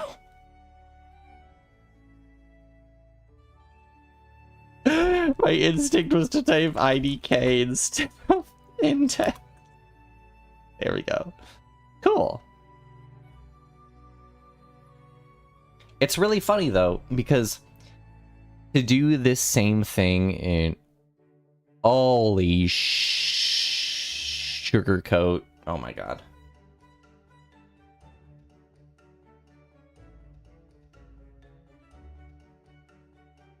I think I just remembered something. Hold on. Let me real quick. Let me real quick Just sub to your channel, so you're on the front page of YouTube. Ooh, that's so cool. That's so cool to be on somebody's For You page. I'm glad. Welcome, Tuxbite. I saw you subbed earlier. Thank you, thank you, thank you, thank you, thank you. Also, you're a penguin, so thank you. But I just remembered something, syntax, in one of my Project Euler codes that was on my laptop. So give me 1 second. Will I double check something? Because I might have made something that was inefficient at best and disgusting at worst. Yes, more Linux users. I need to turn on my... Hold on a minute. I'm turning my desk to standing. 1 second. Right. Give it a second. Give it a second. Okay. Let me also fix my mic. Sorry for the mic feedback in a moment. Okay. Let me readjust my model.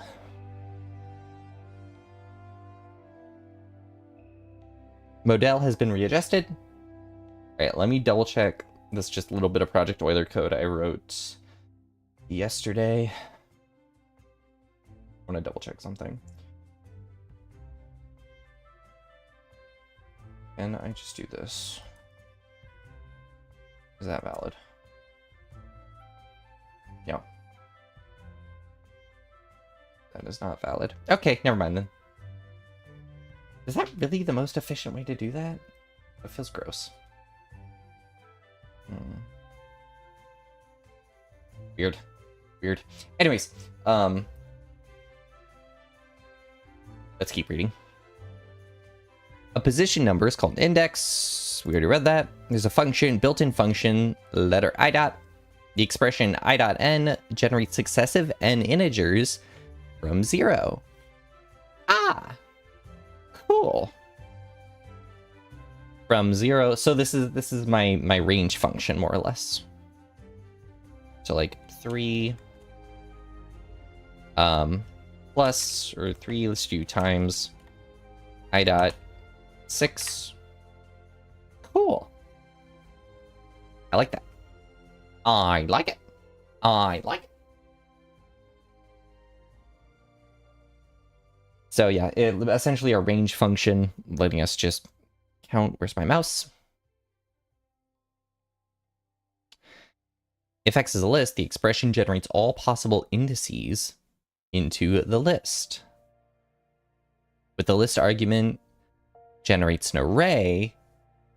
Oh, cool. And there is a dyadic version of I dot called index of. The expression x I dot I finds the position of y in X.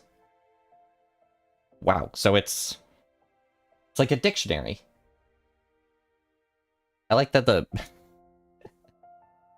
the lists in J feel miles more intuitive than the lists in Python. That's so weird, but that's so funny. Like a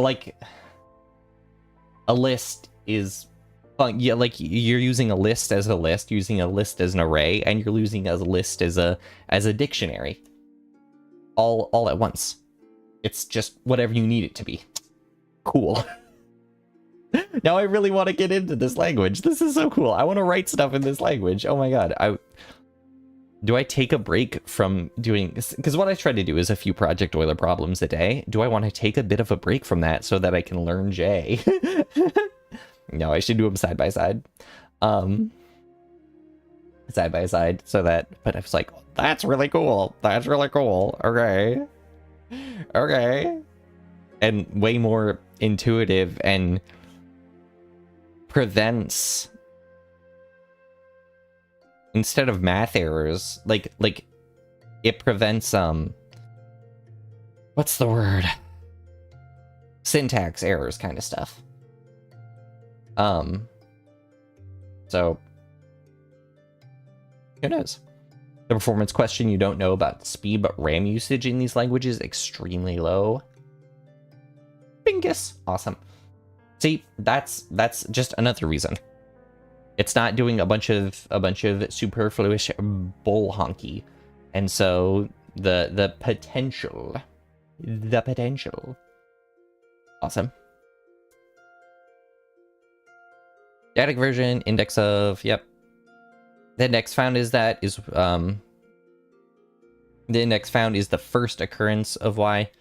If y is not present next, the index is found one greater than the last position. Oh, cool. Values are more or less constant repeating patterns. It can be stored in the same place. Right, so I imagine it makes very efficient use of its space. Like you said, RAM usage. It's not wasteful. It's very efficient. I said the same thing a few different times with a bunch of synonyms. Good. My other efficiency synonym. Just flat good. Equality and matching. Suppose we wish to determine whether two arrays are the same. There's a built-in function minus colon called match. It tests whether the two arguments have the same shapes and the same values for corresponding elements. Namely, if they are exactly the same. Whatever the argument, the result of a match is always a 0 or a 1. They're always exactly the same or they are not. I appreciate that.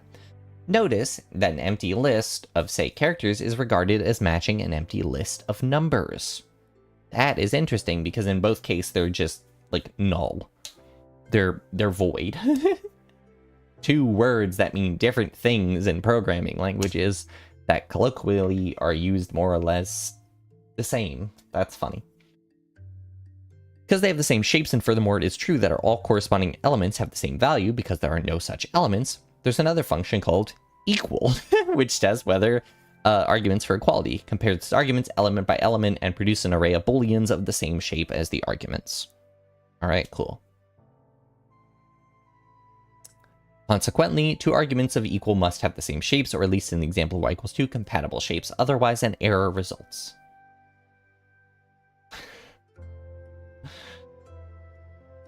An array of boxes. Theta equals theta. I'm gonna have to fact check that one.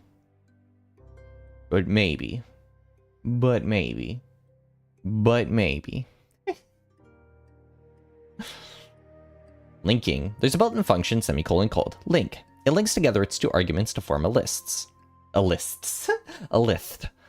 The two arguments can be of different kinds. For example, we can link together a character string and a number. The answer is 42. Oh, is that how... Wait, does that actually print as that? Is that how they were able to do it earlier? Spaghetti. 12. Oh, that's how they were able to do it earlier. When they generated the table, I think at the top here, they just did that. Cool. Good to know.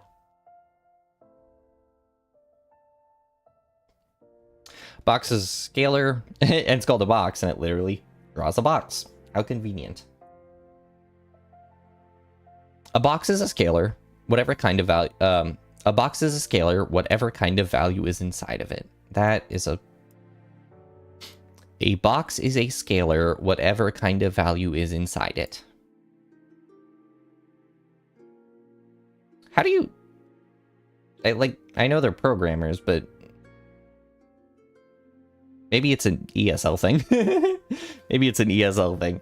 Or maybe it's 4 in the morning and I'm working on this this GitHub page, or this Wikipedia page, or this help page, this learning page, and I do not give up. Uomoko, whether or not I use good English or not. Hence, boxes can be packed into regular arrays just like numbers. Thus, A is a list of scalars. The answer is 42. Dimension of 2, or length of 2. S is equal to 1 from A, so our first term becomes 42, but it stays in the box. The main purpose of an array of boxes is to assemble different single variable values of possibly different kinds. For example, a variable which records details of a purchase, date, amount, prescription, can be put into a list of boxes. That sort of thing I can totally see as where I am. It's only 10:02 there. I will let you know the 4 a.m. thing was a joke. The 4 a.m. thing was in pertaining to like someone trying to write this because they're probably writing this last part at 4 in the morning. Here it's only 7 p.m. I would not be this energetic at 4 in the morning. Usually. Maybe. I've gotten better about sleeping, so, well, okay, actually, I don't know, 4 in the morning. There's a non-zero chance I wake up at 4 in the morning and then I'm this energetic. I just generally don't stream at 4 in the morning. Whether or not I'm awake at 4 in the morning, I plead the 5th. Note the difference between link and append. While link joins the value of possibly different kinds, append always joins values of the same kind. That is, 2 arguments to append must both be arrays of numbers, or both be arrays of characters, or both be arrays of boxes. Otherwise, an error is called. Facepalm, and it's okay. I was not clear in my humor. So, don't worry. I'll take the flack for that one, Tux. I'll take the flack for that one. Don't worry. You'll get off the hook this time, but I'll take the flack for that one. I won't tell my supervisor about your mistake. On occasion, we may wish to character. On occasion, we may wait. On occasion, we may wish to combine a character string with a number, for example, to present the result of a computation together with the same description. We could link the description as number as we saw above. A smoother presentation could be produced by converting into a character string, which is done with this, a double quote colon. So that will convert it into a character string. Now, is there a way to convert it? Is there a way to go backwards? Is there a way to attempt to convert a character string back to an integer? I don't know. Questions for later. Format, see chapter 19. Yeah, that's going to be a little bit. This is chapter 2. Turn to the subject of boxes. Because boxes are shown with rectangles drawn around them, they lend themselves to the presentations of results on screen. Excuse me. In a simple table-like form. Boom, boom, boom, P and Q. Boom, boom, P plus Q. Oh, that's fun. P, so a 2-3 array. We have P, so two rows, 3 columns, P, Q, and P plus Q. And then we have P and Q themselves, P and Q, and then P plus Q. Unboxing video, oh my god. It's an unboxing video, oh my god. Oh my god. There's a built-in function, left angle bracket, called box. A single valued box can be created by applying box to the value. Baked beans. Now this is a language I can get behind. These are the type of stupid examples I need. Fun fact, Prolog lets you essentially do algebra with the function, so everything is reversible. In fact, there is no right side up. Ooh. But not all functions are invertible. Not all functions are invertible, so that's kind of stupid.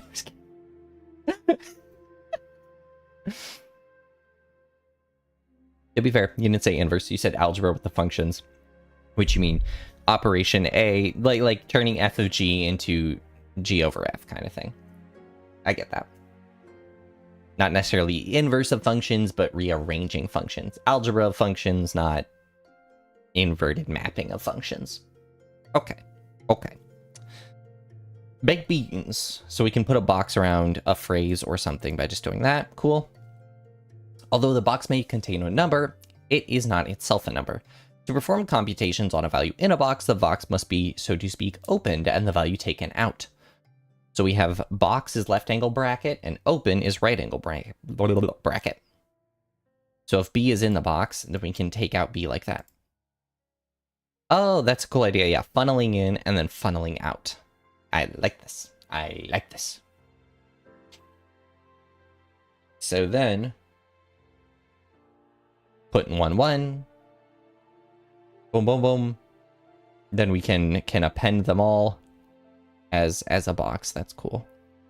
Or we can append, so we can append all the boxes, or we can wait, so then is it possible to instead do that same thing as semicolon that 1 1 2 2 3 3, oh, oops, 1 1 2 2 2 2 3 3.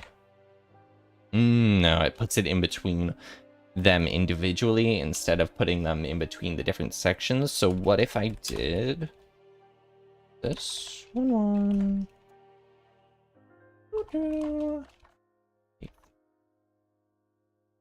Oops. Try that again.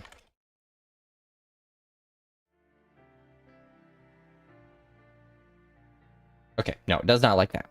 Fair enough. Okay, I can live with that. In conclusion, every data object in J is an array with 0, 1 or more dimensions. An array may be an array of numbers, an array of characters, or an array of boxes, and there are further possibilities. And with that, we've hit the end of chapter 2. And I think that's where we're going to stop for the night, because it's been about 2 hours. And guess what? I'm hungry. I would like... What do I want? We have rice. We have this really good, like, barbecue pork. That's, like, authentic Chinese barbecue pork. That's homemade. You know what? That's what I'm gonna have. With some soy sauce on it. That sounds delicious. It's super, super tender. There's probably a way. Need to understand the syntax flexibility more. Yes. Absolutely. I think that's the hardest part is... Yeah, I just need to know what everything does. Need to know what everything does, and then I can do everything. Who would have guessed? Who would have guessed? Okay. Alright, that's going to be it for the night. I'm going to be back next week. I'll get up next week's stream next week. This weekend, I have some stuff I want to work on. But, yeah. Anyways, I've been Poisson Variance, your mathematical maestro and LaTeX linguist. Thank you all for watching. I'll see you all next time. And... bye-bye!